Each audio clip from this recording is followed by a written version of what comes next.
ఐగ్రీవాచారి మైదానంలో ఈ శివరాత్రి జాగరణకు సంబంధించినటువంటి ఏర్పాట్లు అయితే ఇండస్ ఫౌండేషన్ భారీ సంఖ్యలో చేసింది. అయితే జనం కూడా భారీ సంఖ్యలో భక్తులు కూడా తరలి వస్తున్నటువంటి దృశ్యాలు కనిపిస్తున్నాయి. ఉదయం ఇప్పటి నుంచి ఉదయం తెల్లవారుజామున 6 గంటల వరకు కూడా ఇక్కడ ప్రత్యేక కార్యక్రమాలు అంటే జాగరణ ఆధ్యాత్మిక కార్యక్రమాలు అయితే నిర్వహిస్తున్నటువంటి పరిస్థితి. మనం ఒక భారీ శివలింగాన్ని కూడా మధ్యలో ఏర్పాటు చేశారు. ఆ శివలింగం చుట్టూ కూడా భక్తులు చేరి సెల్ఫీలు తీసుకుంటున్నారు. ఇక ఎప్పటికప్పుడు అంటే రాత్రి అవుతున్న కొద్దీ భక్తుల సంఖ్య పెరుగుతూ ఉంది. సాయంత్రం నుంచే కార్యక్రమాలు ప్రారంభమైనటువంటి పరిస్థితి కనిపిస్తూ ఉంది. భక్తులు ఉన్నారు, మాట్లాడించేటువంటి ప్రయత్నం చేద్దాం. మీరు ఇక్కడ ఆధ్యాత్మిక కార్యక్రమాలు చూడడానికి వచ్చారు కదా, ఎట్లా ఫీల్ అవుతున్నారని మీరు ఏమన్నా? ఇప్పుడు ఇది 4th ఇయర్ రావడము.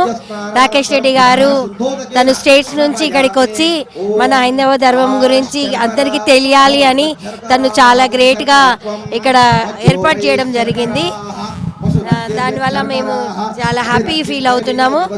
ఎక్కడికో వెళ్ళి ఇబ్బంది పడే బదులు ఇక్కడ చాలా ప్రశాంతంగా కూర్చొని ఈవినింగ్ 6 to మార్నింగ్ 6 వరకు అసలు మేము మర్చిపోయి తన్మయంతో ఈ శివుని సన్నిధానంలో ప్రతి ఒక్క కార్యక్రమంలో ఆయన నిర్వహిస్తున్నందుకు మేము రాకేష్ రెడ్డి గారికి చాలా కృతజ్ఞత. ఎప్పుడు వస్తూ ఉంటారా అండి? ఇది 4th ఇయర్. మేము తను స్టేట్స్ నుంచి వచ్చాక స్టార్ట్ చేశారు.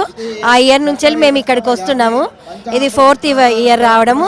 అంతేకాదు ఈ హైందవ ధర్మం ఒక ప్రత్యేకత గురించి మా బాబు 14 ఇయర్స్ బాబు, వాడు చాలా ఇష్టం దీని వల్ల అని వాలంటరీ కూడా మా బాబు 2 days నుంచి ఇక్కడే చేస్తున్నాడు. లాస్ట్ 3 years బ్యాక్ అయితే మా బాబు జాగరణ చేస్తున్నారు కదా, ఈ జాగరణ వల్ల ఎలాంటి ఫలితాలు ఆశిస్తున్నారంటే ఎట్లా ఉంటుంది? ఫలితం అనేది ఏమీ లేదు. మేము ఫలితం ఆశించే దేవుడు కాదు, దైవ సన్నిధి, ఆయన అనుగ్రహం కోసమే చేస్తున్నాము. ఏదో ఫలితం అనేది కాదు. శివనామ స్మరణ చేస్తేనే మన జన్మ ధన్యము. దాంతోనే మన అన్ని నెరవేరుతాయని కోరుకుంటున్నాను. మరికొంతమంది భక్తులు ఉన్నారు, మాట్లాడించేటువంటి రండి సార్. ఎట్లా మీరు ఇక్కడ జాగరణ కోసం వచ్చారు కదా, ఏం చెప్పడం? వచ్చినాం జాగరణ కోసమే వచ్చినాము. లైఫ్ మెంబర్ని నేను ఇందులో. ఈ టెంపుల్ ఇస్కాన్ టెంపుల్లో ఆ జాగరణ కోసమే వచ్చినాం. హుజురాబాద్ నుండి నేను మా మిస్సెస్ ఇద్దరం వచ్చినాం. ప్రతిసారి వస్తారా మీరు ఇక్కడికి? ప్రతిసారి వస్తారా? ఏమంటారు? ప్రతిసారి వస్తారా ఇక్కడ? ప్రతిసారి వస్తాం. లాస్ట్ 2 years నుండి. మీరేం చెప్తారు ఈ కార్యక్రమాలకు? నిజంగా చెప్పాలంటే ఎక్కడో కైలాసవాసంలో ఉన్నట్టు ఫీల్ అవుతున్నాం. వరంగల్ అనేది ఒక కైలాసవాసం లో ఉన్నట్టు ఫీల్ అవుతున్నాం. నిజంగా ఇలాంటి ప్రోగ్రాం ఇంకా చాలా జరగాలి. అంతేకాకుండా శివుని అనుగ్రహం మన రాష్ట్రమే కాదు, మన దేశంలో కూడా శివుని అనుగ్రహం కావాలి. అలాంటి అనుగ్రహం కోసం ప్రజలకు శివుడు మంచిగా చూడాలని కోరుకుంటున్నాం. ఇక్కడ మరికొంతమంది భక్తులు ఉన్నారు. మీరు కూడా జాగరణ చేస్తున్నారా అండి? జాగరణ ఉపవాసాలు చేస్తున్నారా? జాగరణ ఉపవాసాలు చేస్తున్నారా? మీరు కూడా చేస్తున్నామండి. ఏంటంటే వాటి యొక్క విశిష్టత ఏంటంటే ఏం చెప్తారు? కార్యక్రమాలు ఏం జరుగుతుంది ఇక్కడ? పెద్ద సంఖ్యలో వచ్చినటువంటి దృశ్యాలు అయితే మనకు కనిపిస్తూ ఉన్నాయి. ఈ జాగరణ యొక్క విశిష్టత ఏంటి, మీరేం చెప్పదలుచుకున్నారు? మీరు ఉదయం నుంచి కూడా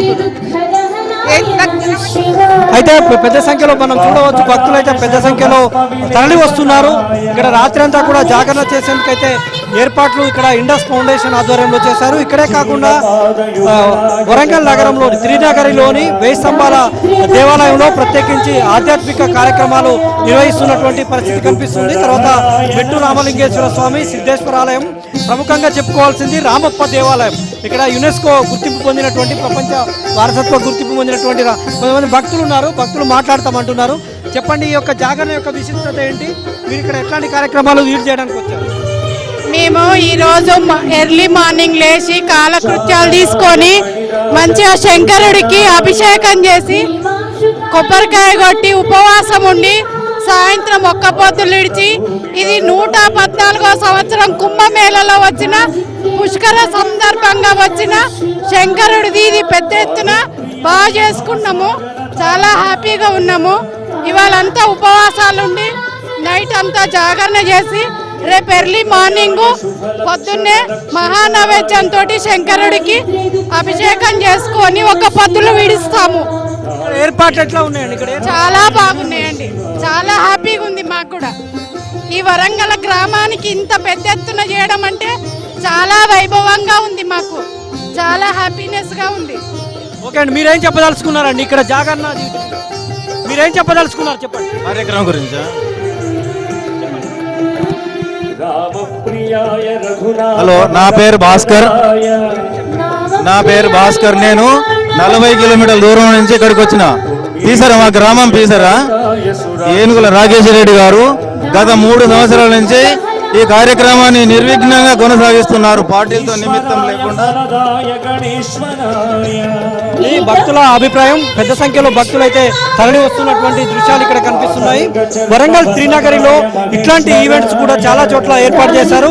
అయితే ఇది ఇండస్ ఫౌండేషన్ ఆధ్వర్యంలో పెద్ద మొత్తంలో ఏర్పాటు చేశారు. ఇక్కడ పెద్ద సంఖ్యలో భక్తులు ఇక్కడికి తరలి వచ్చేందుకు ఏర్పాటు చేసినటువంటి పరిస్థితి. అదేవిధంగా 1000 స్తంభాల దేవాలయం అయితేనేమి, రామప్ప దేవాలయం అయితేనేమి, 1000 స్తంభాల దేవాలయం అయితేనేమి, కురవి వీరభద్ర స్వామి, పాలకుర్తి సోమేశ్వర స్వామి, ఐనవోలు మల్లికార్జున స్వామి ఆలయాల్లో కూడా భక్తులు జాగరణ చేసేందుకు ఏర్పాట్లు అయితే చేశారు. పెద్ద సంఖ్యలో అక్కడ ఆధ్యాత్మికవేత్తలు తమ బోధనలు వినిపించేందుకు కూడా వస్తూ ఉన్నారు. తర్వాత కళాకారులు కూడా చాలా మంది ఆధ్యాత్మిక గీతాలు ఆలపించేందుకు వస్తున్నారు. ఈ రాత్రంతా కూడా భక్తులు అయితే ఆధ్యాత్మిక కార్యక్రమాల్లో మునిగిపోనున్నారు.